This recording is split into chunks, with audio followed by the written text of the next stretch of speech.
Let's get started. Okay friends, तो morphology of flowering plants में सबसे डिफिकल्ट टॉपिक जो याद करने के लिए रहता है वो है फ्लोरल फॉर्मूला। तो फ्लोरल फॉर्मूला को याद करने का सिंपल तरीका देखते हैं। In NCERT 3 families are given, Fabaceae, Liliaceae and Solanaceae. इन तीनों के डिटेल में जाने से पहले बेसिक फ्लोरल फॉर्मूला एकदम अच्छे से विदाउट कंफ्यूजन याद कर लेते हैं। सबसे पहले remember, left to right is outside to inside, और मोस्ट फॉर्मूलाज में लिखा रहता है KCAG। K is equal to calyx यानी कि sepals, C is equal to corolla petals, A and G is of course androecium and gynoecium. और friends इसमें A और G में ज्यादा प्रॉब्लम नहीं रहती है क्योंकि सबको पता है A is equal to androecium, G is equal to gynoecium. पर both calyx and corolla start with C और यहाँ पे दिया हुआ है K और C। तो क्या कैसे पता करें हम लोग, या हम लोग कैसे याद करेंगे कि K is equal to calyx and C is equal to corolla, ना कि उल्टा। तो एक चीज तो हमें फ्रेंड्स पक्का पता है कि सेपल्स यानी कि कैलिक्स सबसे बाहर रहता है। तो सबसे पहला जो फ्लोरल फॉर्मूला में लेटर रहेगा that will be for calyx. अब बस ये कंफ्यूजन है कि वो C होगा या फिर K, ये याद रखने में दिक्कत रहती है कि वो C होगा या फिर K। तो इसको याद करने के लिए आप एक सिंपल फॉर्मूला मैंने आपके लिए बनाया है, वो बहुत ही फनी है, इस वे में आप इसको अच्छे से याद कर सकते हैं। King of Canada is arrogant guy. तो हमें पता चल जाएगा कि K सबसे पहले आएगा because king is equal to K, क्योंकि हमें पहले से पता है कैलिक्स सबसे बाहर रहता है, सेपल सबसे बाहर रहता है। उसके बाद of Canada C is equal to for corolla that is petals is arrogant, A for androecium, guy G is for gynoecium. तो king of Canada is arrogant guy. तो अब ये जो दिक्कत रहती है कि पता करने की K किसके लिए है और C किसके लिए है वो मिट जाएगी। चलिए friends, let's move to the details of the 3 families कि इनके जो बहुत ही डिफिकल्ट होते हैं याद करने के लिए फ्लोरल फॉर्मूलाज, वो हम कैसे याद करेंगे। तो फ्रेंड जो स्टेप्स मैं आपको बता रही हूँ इनको शॉर्ट में याद करने के लिए ये सेम एग्जैक्ट स्टेप्स इसी ऑर्डर में आपको फॉलो करने, तभी यह फॉर्मूला वर्क करेगा। तो सबसे पहले फ्रेंड्स एक पेज ऑफ पेपर पे आप लिख लीजिए 1 2 3। ओके, अब आपने 1 2 3 लिख लिया तो उसके बाद आपको क्या करना है, अब क्योंकि 1 is first and 3 is last, तो 1 के पहले आप लिखिए F फॉर फर्स्ट, और 3 के आगे आप लिखिए L फॉर लास्ट। अब अगर आप देखेंगे F और L ये दोनों नेम्स स्टार्टिंग लेटर्स हैं 3 में से हमारी 2 फैमिलीज की। F is equal to Fabaceae family and L is equal to Liliaceae family. तो आप फर्स्ट के पहले जो आपने F लिखा हुआ है फर्स्ट के लिए उस पे आप लिख दीजिए F फॉर फबेसी, और थर्ड वाले में जो आपने L लिखा था उसके आगे आप लिख दीजिए L फॉर लिलिएसी।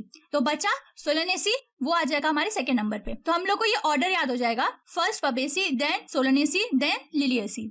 अब ये फ्रेंड्स जो ऑर्डर है ये बहुत इंपॉर्टेंट है। क्यों ये इंपॉर्टेंट है मैं आपको अभी बताऊंगी। ओके फ्रेंड्स, तो ये ऑर्डर लिखने के बाद आपको जो सेकंड चीज करनी है वो है that all of these 3 families that are given in NCERT are bisexual. तो आपको ये बाइसेक्सुअल साइन उसके सामने बना लेना है। ओके, तो आपने तीनों के सामने बाइसेक्सुअल साइन बना लिया। Next, now because they are bisexual आप जल्दी से तीनों में A और G दोनों लिख लेंगे, क्योंकि जो अगर बाइसेक्सुअल है तो उसमें A और G दोनों होगा। नाउ फ्रेंड्स हम अब एक मेजर स्टेप पर आ चुके हैं जो मैंने आपको बताया था कि नंबर्स इंपॉर्टेंट क्यों है। फ्रेंड्स हम लोगों ने जिस फैमिली के सामने भी जो नंबर लिखा है that is the number of carpels present in that family. So Fabaceae में हो जाएगा 1 कार्पल, सोलानेसी में 2 कार्पल्स और लिलिएसी में 3 कार्पल्स। तो आप G के नीचे फबेसी फैमिली में लिखेंगे 1, सोलानेसी में लिखेंगे 2 और लिलिएसी में लिखेंगे 3। अब इन तीनों फैमिलीज के गाइनोशियम की एक तीनों में सेम प्रॉपर्टी रहती है कि ये तीनों होते हैं fused and ovary is superior. तो फ्यूज्ड के लिए आप ब्रैकेट्स बना दीजिए तीनों में, फर्स्ट वाले बनाने की जरूरत नहीं है तो क्योंकि एक के लिए फ्यूज्ड हो या ना हो कोई फर्क नहीं पड़ता क्योंकि एक ही है। और ओवरी सुपीरियर के लिए आप सब में वो बार बना दीजिए, उसके ऊपर G लिखिए। तो फ्रेंड्स तीनों के लिए आपको अब G पूरा पता चल गया। अब बस बाकी है बाकी के 3, king of Canada arrogant KCA। अब ये तीनों चीजें बस बाकी हैं। तो हम लोग अब नेक्स्ट स्टेप जो है उसमें हम लोग थर्ड वाले से स्टार्ट करेंगे, लिलिएसी से। लिलिएसी का नंबर है 3, तो इसमें हर चीज फ्रेंड्स 3 होगी। That means number of whorls भी 3 होंगे, क्योंकि हम लोग ने पहले से देख लिया है कि इन तीनों फैमिली के तीनों बाइसेक्सुअल होते हैं और इसीलिए हम लोग ने A और G पहले से लिख लिया है। इसीलिए अब बस एक ही चीज बाकी है लिखना लिलिएसी के लिए। तो ऑफ कोर्स इसका मतलब हुआ कि C और K यानी कि कोरोला और कैलिक्स should be united। तो फ्रेंड्स ये तो सबको पता है, बहुत ही इजी है। जब कैलिक्स और कोरोला यूनाइटेड हो जाते हैं तो then we call it perianth. तो आप इस पे लिख दीजिए P। जैसे कि मैंने बताया था कि लिलिएसी का क्योंकि नंबर हमने दिया है 3 तो इसमें हर चीज 3 होगी, तो P भी हो जाएगा 3 + 3 और A भी हो जाएगा 3 + 3। जैसे कि हमने गाइनोशियम पहले से देख लिया है, सुपीरियर ओवरी और 3 कार्पल्स एंड फ्यूज्ड। अब चलिए फ्रेंड्स हम आ जाते हैं अपने सेकेंड नंबर पे सोलानेसी पे।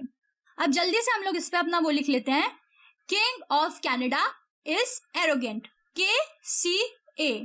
अब फ्रेंड्स इस फैमिली की सारी चीजों को याद करने के लिए मैं आपको एक मंत्र बता देती हूँ। वो मंत्र ये रहेगा 555 फ्यूज्ड। एक बार और बता देती हूँ 555 फ्यूज्ड। चलिए फ्रेंड्स इस मंत्र को हम लोग K, C और A के नीचे लिख लेते हैं। सबसे पहले लिखेंगे 555 यानी K के नीचे 5, C के नीचे 5, A के नीचे 5। उसके बाद क्या बचा फ्यूज्ड। तो K के नीचे जो हमने 5 लिखा था we'll draw brackets to show it is fused, और C के नीचे जो हमने 5 लिखा था उसके अराउंड भी we'll draw brackets to show that it is fused.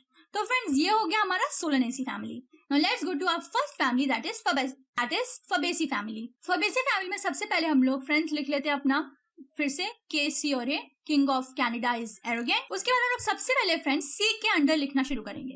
C में अब हम लोग ये चीज कैसे याद करेंगे, मैं आपको इसका सिंपल टेक्निक बता देती हूँ। Friends we have 2 kidneys, 2 lungs and 1 heart. Therefore C के नीचे हम लोग लिखेंगे 2 for 2 kidneys plus 1 for 1 heart plus 2 for 2 lungs. अब फ्रेंड्स इसका K देख लेंगे कि बहुत ही सिंपल है फबेसी फैमिली का। Just add whatever you have written for C। So 2 plus 1 is equal to 5. So just write 5 under K in फबेसी family.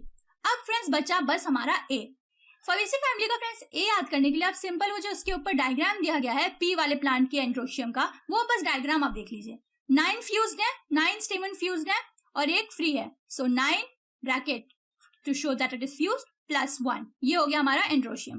अब फ्रेंड्स हम लोग ने मेजर जो फॉर्मूला है फ्लोरा वो लिख लिया है। अब कुछ चीजें बाकी जैसे सिमेट्री और एंडिंग में थोड़े लास्ट टचेस। तो चलिए सबसे पहले देखते हैं सिमेट्री हम लोग कैसे याद करेंगे। फ्रेंड्स सिमेट्री होती है 2 टाइप की, एक्टिनोमॉर्फिक एंड जाइगोमॉर्फिक। जाइगोमॉर्फिक का साइन रहता है डिवाइड जैसा और एक्टिनोमॉर्फिक का प्लस जैसा। अब मैथ्स में होता है बॉडमास का रूल, जिसमें सबसे पहले आता है डिवाइड, उसके बाद आता है एडिशन। तो इसमें भी हम लोग बॉडमास लगाएंगे और फबेसी फैमिली में हम लोग दे देंगे डिवाइड का साइन दैट इज जाइगोमॉर्फिक, और सोलानेसी और लिलिएसी में दे देंगे ऐड का sign because addition comes after division. और हमने फबेसी फैमिली को दिया था number 1 F for first, therefore Fabaceae family हो गया zygomorphic with division sign and बाकी दोनों हो गए actinomorphic with plus sign. Last में सबसे लास्ट स्टेप जो आपको करना है वो है ब्रैकेट्स लगाना। लिलिएसी फैमिली के फ्लोरा फैमिली के सामने आप ब्रैकेट लगा दीजिए, BR लिख दीजिए, और सोलानेसी फैमिली के ऊपर आप एक राउंड ब्रैकेट बना दीजिए। ऑफ कोर्स फ्रेंड्स मैं ब्रैकेट ऐसे बोल रही हूँ पर एक्चुअली में उसका मतलब होता है BR जो हमने लिखा है फॉर ब्रैकेट, और उसके ऊपर हम लोग ने जो राउंड ब्रैकेट बनाया है वो होता है फॉर एडिशन।